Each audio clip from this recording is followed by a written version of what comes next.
하나님의 말씀을 들리게 하라. 요한복음 21장 강해. 베드로는 예수님을 아가페하지 못하고 필레오 했을까? 오늘은 요한복음 마지막 장 21장에 들어가겠습니다. 21장 1절은 예수님께서 부활하신 후에 디베레아 호수에서 제자들에게 나타나신 장면을 이야기하고 있습니다. 이 호수에서는 시몬 베드로와 디두모라 하는 도마와 나다나엘과 세베대의 아들 또 다른 제자들이 있었다고 되어 있습니다. 이제 초점은 시몬 베드로에게 넘어옵니다. 3절에 보면 베드로가 물고기를 잡으러 간다고 했습니다. 그러자 다른 제자들도 고기를 잡겠다고 같이 따라 나섭니다. 그렇지만 그날 밤에 아무것도 잡지 못했다 이렇게 되어 있습니다. 이들의 조업은 밤새도록 계속되었다고 4절에 기록되어 있습니다. 그때 예수님께서 바닷가에 서 계셨지만 제자들은 예수님을 알아보지 못했다 이렇게 되어 있죠. 4절에서는 예수님께서 바닷가에 서 계셨다라고 되어 있습니다. 1절에는 디베레아 호수라고 되어 있었죠. 이곳은 같은 갈릴리 호수를 말하는 것입니다. 흥미로운 것은 그리스 원문에는 티베리오스라고 해서 디베리아 호수라고 되어 있습니다. 하지만 영어 성경 NIV나 New Living Translation 같은 경우에는 갈릴리 바다로 번역을 했습니다. 이 두 영어 성경은 혼돈을 피하기 위해서 약간 의역을 한 것이죠. 디베리아는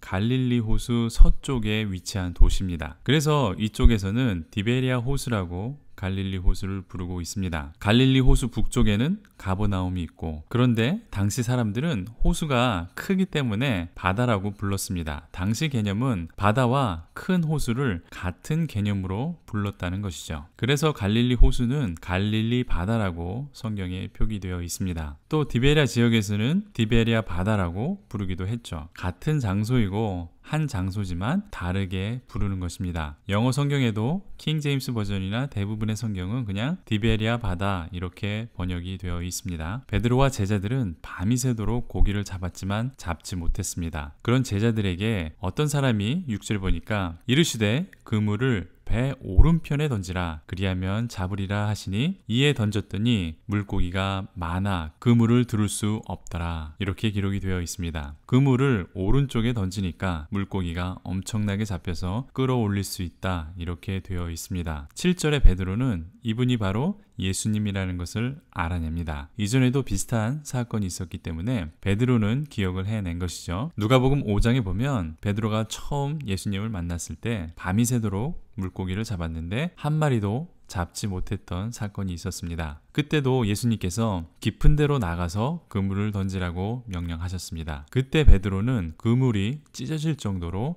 많은 물고기를 잡은 경험이 있습니다. 그때부터 베드로는 사람을 낚는 어부로 예수님께로부터 부르심을 받았습니다. 그리고 예수님의 제자가 된 것이죠. 우리는 이제 이 세팅에 눈여겨보아야 합니다. 예수님이 십자가에 못 박혀 죽으시고 베드로는 실망해서 고향인 갈릴리 호숫가로 가게 되는 것이죠. 그때 예수님만 죽은 것이 아니라 베드로는 예수님의 배신자가 되어서 죄인으로 고향으로 내려간 것입니다. 예수님을 3번 모른다고 부인하고 예수님을 욕하면서 배신했던 그 아픈 절망감을 가지고 고향으로 돌아간 것이죠. 그런데 이런 베드로에게 예수님이 찾아오셨습니다. 그리고 예수님을 처음 믿었던 그 순간과 같은 경험을 베드로는 하게 됩니다. 밤이 새도록 고기 한 마리 잡지 못했는데 예수님의 말씀대로 그물을 던지자 그물이 찢어지도록 많은 고기가 잡힌 것입니다. 이런 기적을 체험하고 예수님을 처음 만났을 때 베드로는 자신이 죄인이라고 자신에게서 떠나달라 이렇게 예수님께 말합니다. 예수님을 감당할 수 없었기 때문에 그런 말을 했던 것이죠. 그런데 예수님은 사람을 낚는 어부가 되게 하겠다고 베드로를 부르시고 제자로 삼으셨습니다. 이제 그때와 똑같은 상황이 벌어집니다. 예수님을 배반한 죄인으로 고향에 와 있는 베드로에게 예수님이 다가오셨죠.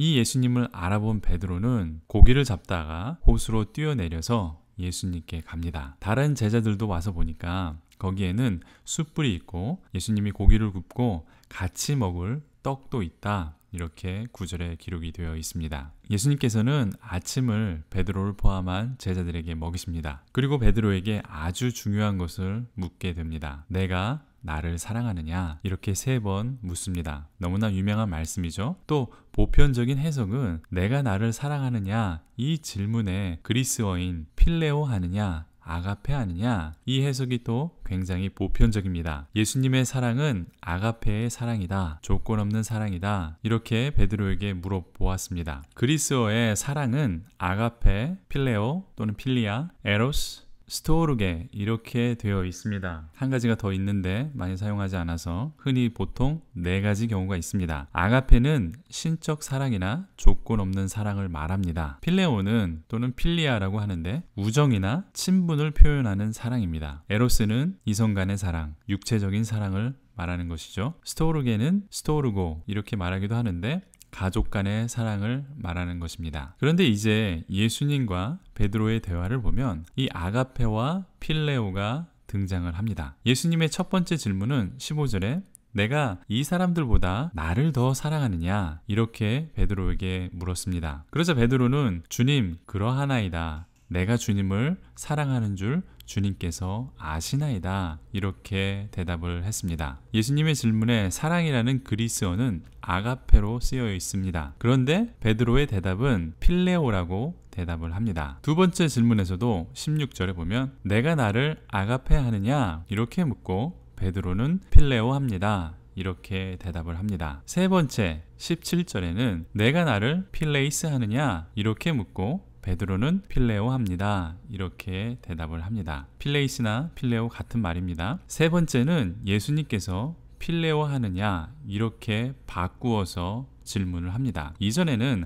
아가페 하느냐 물었고 마지막에는 필레오 하느냐 이렇게 물었기 때문에 이 차이로 많은 해석과 설교들이 있습니다. 보편적인 해석과 설교는 베드로는 예수님을 아가페, 즉 조건 없는 신적 사랑을 하지 못하니까 계속해서 필레오, 우정이나 친분적인 사랑으로 대답을 했다는 것입니다. 그래서 예수님께서는 마지막으로 그럼 나를 필레오 하느냐? 그랬더니 그마저도 마음의 부담을 느끼면서 베드로가 근심하여 이르되 주님 모든 것을 아시오매 내가 주님을 사랑하는 줄을 주님께서 아시나이다. 이렇게 대답을 했다는 것이죠. 그렇지만 이런 해석은 너무 그리스 문화에 빠져 있는 해석이다. 저는 이렇게 생각을 합니다. 우리가 정말 생각해 보아야 하는 것은 정말 예수님이 아가페 또는 필레오 이런 의도로 말씀하셨는가 하는 질문입니다. 굉장히 근본적인 질문이죠. 우선 예수님께서 베드로에게 아가페 하느냐 묻고 그것이 불가능하다면 세 번째 질문처럼 필레오 해라. 정말 이런 의도였을까요? 저는 아니라고 봅니다. 베드로는 예수님을 3번 부정을 했습니다. 그것도 예수님을 저주하면서 욕하면서 예수님을 부인했죠. 예수님을 위해서 목숨까지도 버리겠다고 맹세한 24시간이 지나기도 전에 바로 예수님을 모른다고 했던 베드로입니다. 아가페는커녕 필레오도 할 수 없는 그런 사람이라는 것을 베드로 자신도 너무나 잘 알고 있었습니다. 그래서 근심하면서 내가 주님을 사랑하는 줄 주님께서 아십니다.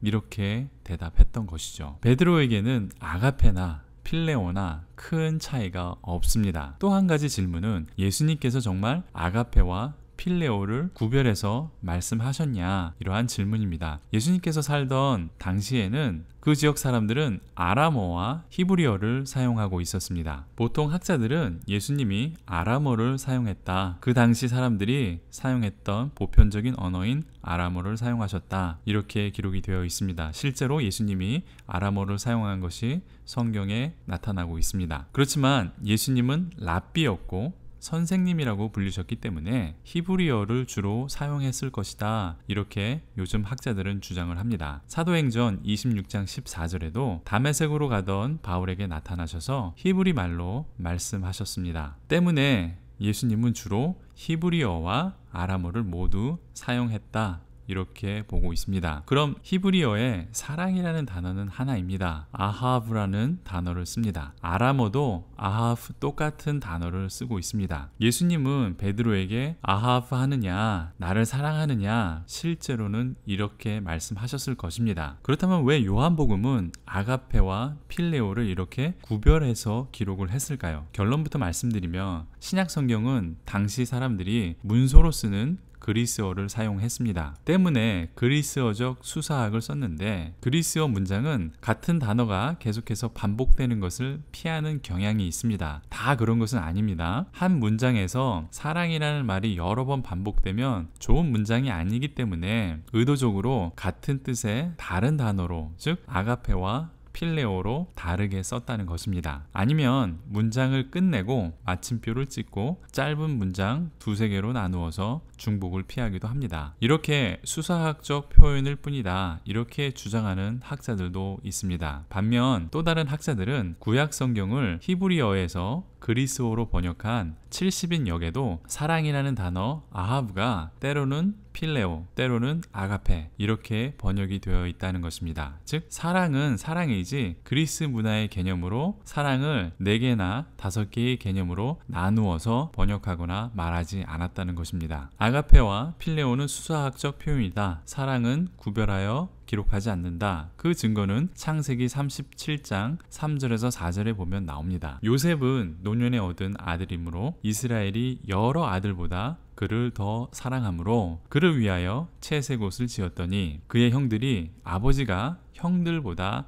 그를 더 사랑함을 보고 그를 미워하여 그에게 편안하게 말할 수 없었더라. 이렇게 되어 있습니다. 이 구절을 70인 역으로 그리스어로 번역한 것을 보면 사랑이라고 하는 아하브 그 히브리어를 첫 번째는 아가파오, 아가페죠, 이렇게 번역을 했고 두 번째 아하브는 필레오로 번역을 했습니다. 따라서 우리도 아가페와 필레오를 구별하여 사용하거나 그 뜻에 큰 의미를 부여하는 것은 피하여야 된다고 저는 생각을 합니다. 물론 그리스어의 뜻을 완전히 무시할 필요는 없습니다. 때로는 그리스어의 숨은 뜻이나 개념을 사용하기도 합니다. 그것까지 부정하는 것은 아닙니다. 다만 오늘 본문에서 사랑이라는 개념에 그리스적 의미를 부여할 필요는 없다. 저는 이렇게 보는 것이고, 특히 베드로에게 예수님께서 나를 사랑하느냐고 물었던 것은 아가페와 필레오를 의도적으로 구분하여 사용한 것이 아니다, 저는 이렇게 보고 있다는 것입니다. 예수님께서 그럼 왜 베드로에게 3번이나 나를 사랑하느냐 이렇게 물어보았냐는 것입니다. 앞에서 말씀드렸듯이 이는 베드로가 예수님을 부정한 것을 치유하는 예수님의 배려라고 저는 생각을 합니다. 또 내 양을 먹이라는 사명감을 주시기 위해서 예수님의 배려였던 것이죠. 예수님께서 내가 이 사람들보다 나를 사랑하느냐? 베드로는 다른 제자들과 함께 물고기를 잡고 그 자리에 있었습니다. 그래서 예수님은 지금 이곳에 있는 너의 친구들보다 나를 더 사랑하느냐? 이렇게 21장 15절에 물었던 것이고, 내 양을 먹이라, 이렇게 말씀하신 것입니다. 두 번째도 21장 16절에 내가 나를 사랑하느냐 이렇게 묻고 내 양을 치라 이렇게 말씀하십니다. 세 번째는 내 양을 먹이라 또 이렇게 반복을 하셨습니다. 이 구절에도 먹이라, 치라, 즉 돌보라, 또 먹이라 이렇게 단어를 바꾸어서 사용을 했습니다. 사랑이라는 단어와 비슷한 수사학적 표현이죠. 이 단어도 굳이 구별해서 해석하시는 목사님들이 종종 있습니다. 아가페와 필레오를 구별하듯이 먹이는 것과 돌보는 것을 구별해서 해석하시는 분들이 있습니다. 사랑이 아가페와 필레오로